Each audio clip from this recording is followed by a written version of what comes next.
Again, welcome to our little series about harvest. We've been trying to talk to different growers. Prunelle, yours, after many, many years of going to Beaujolais, yours was the first Beaujolais that we tasted that we were just éclatés, as they say in French, right? It was so delicious. It seemed like you had such a vision, not only in the type of wines you were making, in the style of the bottle, the presentation. So congratulations on that. I wanted to ask you specifically where you are right now. I guess you're in Lantigné, I would imagine, and or Régnier. And how is the vintage? So how would you describe this? First of all, where are you? And how is the vintage?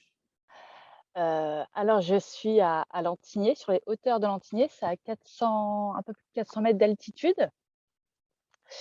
C'est haut pour le Beaujolais, en fait. C'est des vignes qui sont hautes en altitude. Et Régnier, c'est un peu plus bas, 380, 350. Les vendanges s'annoncent bien. C'est toujours là, on est donc à 3 jours. Je commence lundi, à 3 jours de vendange. C'est un petit peu stressant. Tant que c'est pas dans le cuvage, on se rend pas très bien compte de la quantité. La qualité, on a des jolies grappes. Elles sont petites et pas très, on va dire, gonflées, mais des raisins très, très sains. Donc on est quand même content et on verra plus tard, en fait. Voilà, on a hâte d'être lundi pour réaliser vraiment du travail qu'on a fourni toute l'année, du dur labeur qu'on a fait cette année, en fait. Parce que No, c'est vrai that's que ça a été great. So you're feeling very positive about the year, because did you have, during the year, were you affected by there was a lot of crazy weather in France, right? Oui, You had effectivement. some difficulties with that weather, I would imagine. On a eu beaucoup, beaucoup de pluie. C'était même dans les annales, je dirais que ça a été la première fois où on a eu autant de pluie depuis les années 70. Donc faut remonter à 40 ans dans le passé pour trouver des années comme ça. Après les 5 années de sécheresse un peu qu'on a eu ces dernières années, c'est vrai que c'est étonnant, avec des vendanges qui peuvent paraître effectivement un peu tardives, mais au final, moi c'est dans le passé, dans les années 80, c'était encore très courant de vendanger, en fait, fin septembre, voire début octobre. Donc c'est vrai que c'est à la fois une année étonnante avec toutes celles qu'on a passées et une année normale si on se remémore dans les années 80. Voilà, et beaucoup de pluie, mais ça, enfin, maintenant, ça fait 4 semaines, voire un mois qui fait très, très beau et un peu chaud. Donc ça a bien assaini, en fait, la qualité des raisins et des sols, des plantes et compagnie. Donc c'est vrai que, voilà, on va vendanger. Moi, je suis assez sereine et optimiste. Yeah. No, you seem very happy with Oui. and excited to start the harvest. It sounds like it's going to be a good harvest. I think what could be very interesting too is a lot of people don't know Lantigné. So if you could tell us a little bit about, very short, sort of what makes Lantigné so special. One of the things you said was the altitude, right? That's very important. What else is important about Lantigné?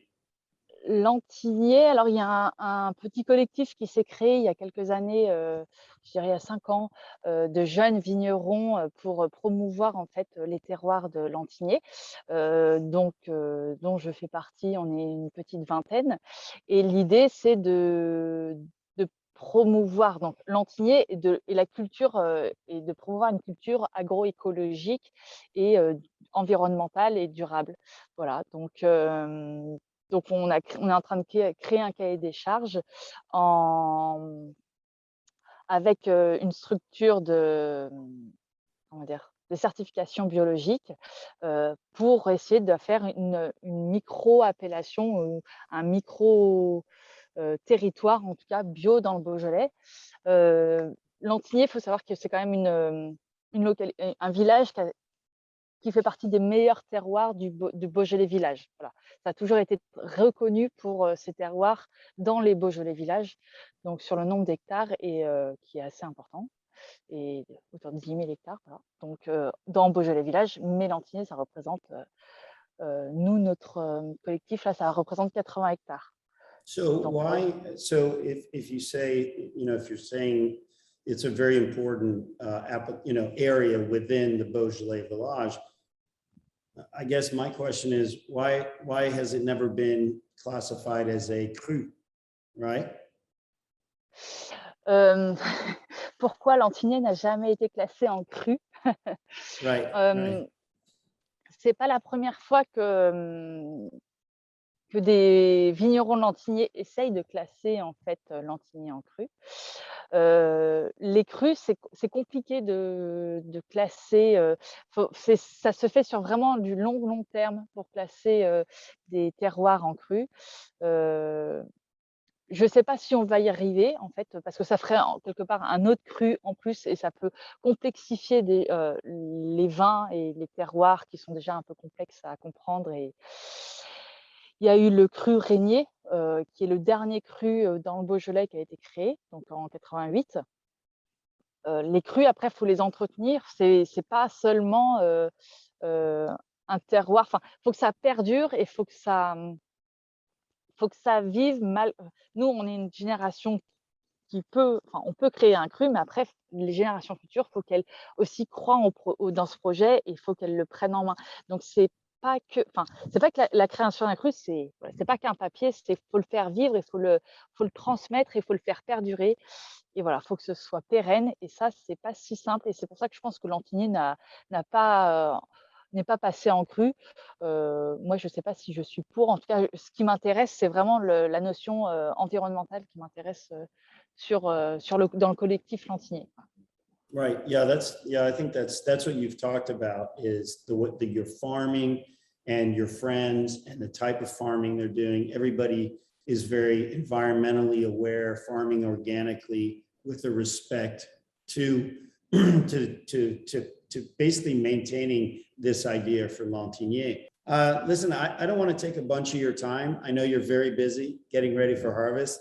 But I want to thank you for allowing us to represent your wine in the United States. We're very, very excited to have it.